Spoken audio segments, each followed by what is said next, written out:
A middle-aged man taking stock of his life is to be expected. But for this to be my midpoint, I would have to make it to 94. And anyway, it was the ghosts of my past haunting me, not my conscience, which after all was the 9mm Browning automatic I still carried all these years after my father killed himself with it, when I disappointed him, taking the outfit's money to get ahead on the Chicago PD. As I write this, I'm closer to 94 than 47, which was my age in October 1953, when I caught an Ace Company cab outside the Kansas City Municipal Airport. The cabbie was colored, which, in a city where the population was 10% that persuasion, might not have been a surprise.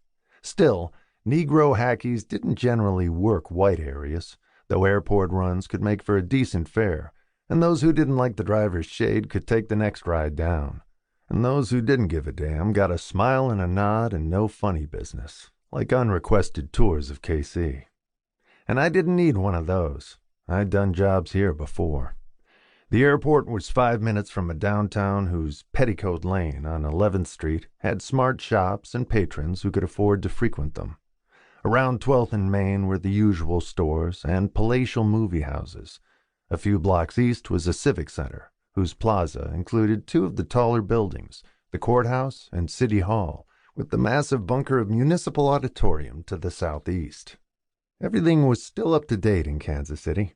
They were giving my toddling town a run on the meatpacking and agricultural fronts.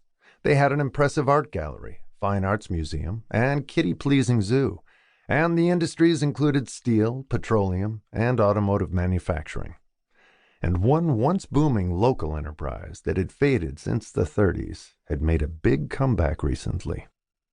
"You in town about that kidnapping, boss?" the cabbie asked.